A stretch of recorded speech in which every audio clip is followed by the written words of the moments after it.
पहला सवाल होगा ये कि आपने कई भाषणों में कहा है कि 2024 आपका लक्ष्य नहीं है, 2047 है। तो 2047 तक क्या कुछ होने वाला है और क्या ये चुनाव महज एक फॉर्मेलिटी है?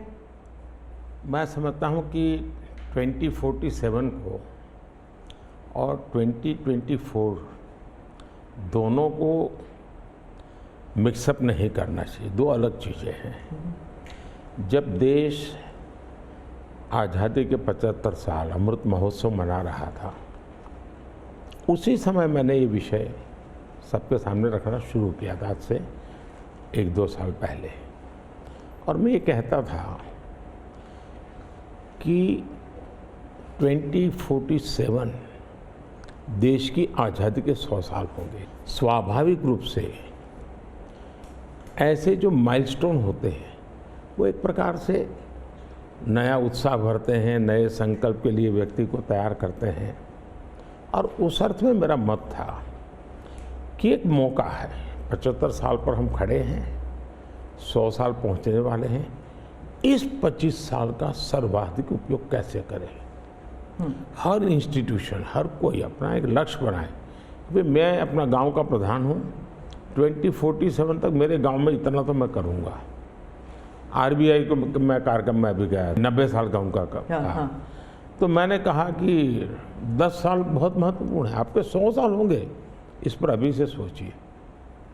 तो मेरे मन में 2047 ये भारत की आज़ादी के 100 साल और देश में एक प्रेरणा जगनी चाहिए। और आज़ादी के 100 साल अपने आप एक बहुत इंस्पिरेशन है, किसी व्यक्ति की जरूरत नहीं है। तो एक पार्ट तो वो है। दूसरा है 2024। 2024 ये चुनाव का हमारा जो क्रम है 5 साल का, उसके हिसाब से वो आया हुआ क्रम है।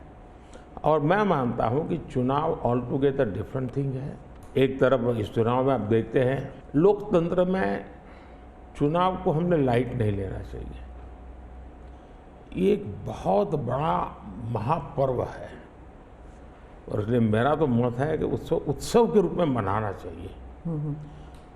उससे जैसे स्पोर्ट्स, उसका जब फेस्टिवल होता है, स्पोर्ट्स के इवेंट होते हैं, वो स्पोर्ट्समैन स्पिरिट को पैदा करते हैं। प्रतिस्पर्धा भी। जब खेल का मैदान होता है तो देखने वाले, खेलने वाले, स्पोर्ट्समैन स्पिरिट का एक एनवायरनमेंट क्रिएट होता है जो हमारे संस्कार बन जाते हैं। चुनाव का ये माहौल अगर हम उत्सव में पलट दें, लोकोत्सव बना दें, तो हमारी रगों में डेमोक्रेसी, आने वाली पीढ़ियों के रगों में वो संस्कार बन जाती है। और लोकतंत्र के लिए बहुत आवश्यक है कि लोकतंत्र ये सिर्फ संविधान की सीमाओं में नहीं बंधना चाहिए, हमारी रगों में होना चाहिए, हमारे संस्कार में होना चाहिए। और उस अर्थ में मैं 2024 को देखता हूँ। ये बात सही है कि हमारा 25 साल का विजन, और उसमें मैंने बहुत काम किया है। और ये आज कर रहा हूँ ऐसा नहीं है। शायद मैं जब गुजरात में था तब भी इन दिशा में सोचता था। अब देखिए 2024 का चुनाव तो देश के सामने एक अवसर है कि एक कांग्रेस सरकार का मॉडल और एक बीजेपी सरकार का मॉडल, उनका 5-6 दशक का काम, मैं उनके लिए बहुत खुला मैदान छोड़ता हूँ। 5-6 दशक का काम और मेरा सिर्फ 10 साल का काम। कंपैरिजन कीजिए, किसी भी क्षेत्र में कंपैरिजन कीजिए, अगर कुछ कमियां होगी तो भी हमारी एफर्ट्स में कमी नहीं रही होगी।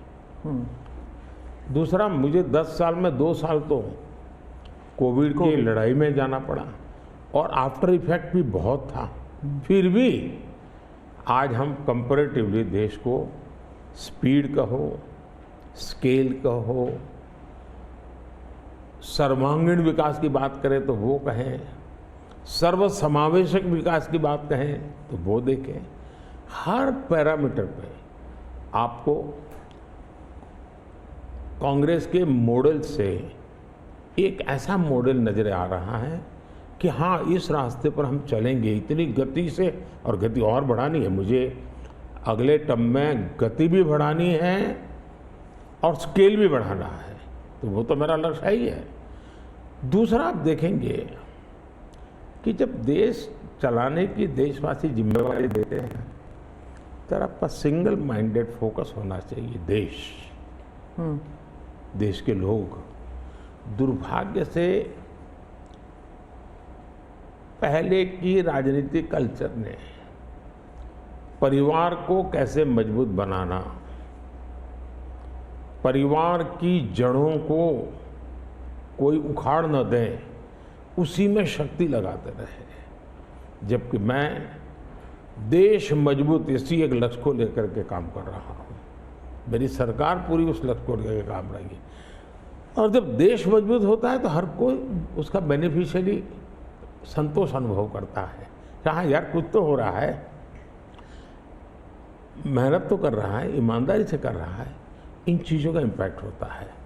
तो 2024 ये चुनाव है और चुनाव का मैदान है, तो हम एक अपने ट्रैक रिकॉर्ड को लेकर के गए हैं और वे अपने ट्रैक रिकॉर्ड को लेकर के आए हैं। अब प्रधानमंत्री जी, आपने दो चीज़ों का जिक्र किया जिसके बारे में पूछना चाहूँगी। एक तो वो जब आरबीआई में जब आपने कहा 2014 विजन वगैरह की बात कर रहे थे, तो जब आप कहते हैं कि ट्रेलर है, आपके स्पीचेस में कहते हैं अभी तो ट्रेलर है, मैं बहुत कुछ करने वाला हूँ, तो एक कस्बा होता है जो थोड़ा नर्वस हो जाता है कि करने क्या वाले हैं मोदी जी। एक वो नर्वस होते हैं, जो दूसरी जिनका विश्वास आप पर पूर्ण तरह है, वो सोचते हैं कि हाँ अभी और काम बाकी है और मोदी जी उसे अंजाम देने वाले हैं। तो दोनों के लिए आप अगर हमें बताएं कि विजन क्या है कि 2047 तक किस तरह ये विजन सक्सेसफुल होगा, क्या आपका गेम प्लान है? जब मैं कहता हूँ कि मेरे मन में बहुत बड़े बड़े प्लान है और उसके लिए बहुत बड़े बड़े फैसले हैं, किसी को डरने की ज़रूरत नहीं है। मेरे निर्णय किसी को डराने के लिए नहीं है, किसी को दबाने के लिए भी नहीं है। मेरे निर्णय देश के सर्वांगीण विकास के लिए है, जन कल्याण के लिए है। देश के युवाओं के एस्पिरेशंस को मैं देर करना नहीं चाहता हूँ, मैं समय बिगाड़ना नहीं चाहता हूँ, उस अर्थ में मैं कह रहा हूँ। दूसरी बात है, ज़्यादातर सरकारों का स्वभाव होता है वो ये मिजाज में रहते हैं हमने तो सब कुछ कर लिया, हम तो सब कुछ करते हैं। मैं नहीं मानता हूँ मैंने सब कुछ कर लिया है। मैंने ज़्यादा से ज़्यादा करने का प्रयास किया है, सही दिशा में जाने का प्रयास किया है, फिर भी बहुत कुछ है जो मुझे अभी भी करना है।